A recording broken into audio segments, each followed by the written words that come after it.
If the ruling Saint Lucia Labour Party hoped that delivering a long overdue CIP report to Parliament would assuage the anger and vitriol of the opposition United Workers' Party, they were wrong. Even before the report was presented, the opposition were opposing it.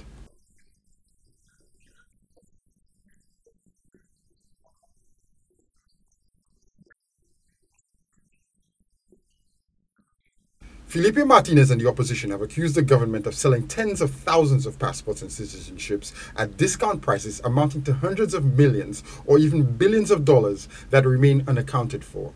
However, the report for 2022-23 tells a different story. The 2022-2023 report shows 1. 85% increase in applications received from 583 to 1,076. 25% increase in applications granted from 445 to 544. $35.58 million or 94% increase in total assets in comparison to 2022. Growth in shareholders' equity to $37.7 million or 44% versus prior ended March 2022. 5. 12% growth in revenue from $54.2 million to $60.6 million. 6.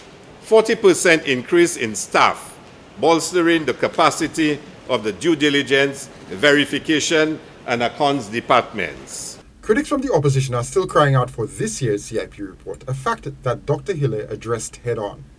This report is 1 year late, for which I sincerely apologize.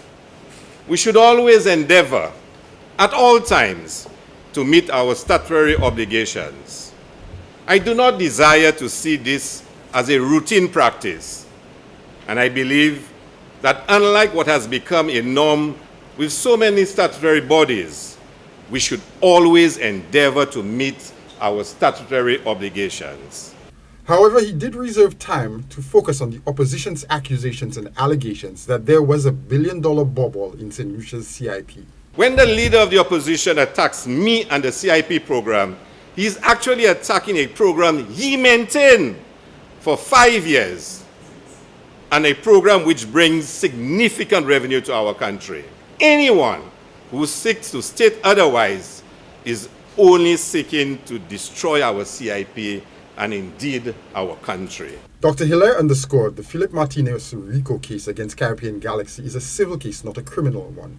That Caribbean Galaxy was brought to St. Lucia by the Alan Chasney government and vetted by his personal lawyer, and that most of the processes and procedures currently employed by the CIP were put in place by the Chasney government. He also called out the opposition leader for failing to deliver on his promises to bring forward damning evidence of corruption. When the leader of the opposition was chastised by right-thinking St. Lucians for his attacks, the member for Miku South stated, and listen to this one, he would visit Martinez and bring back evidence. We are still waiting for the evidence. He has since claimed it would be emailed to him. We are still waiting for the email.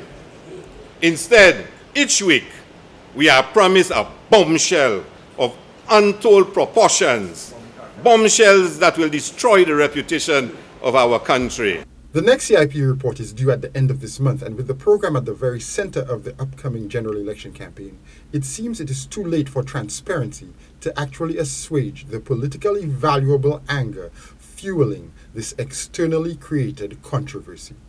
For Choice News Now, I'm Jason Seaflay.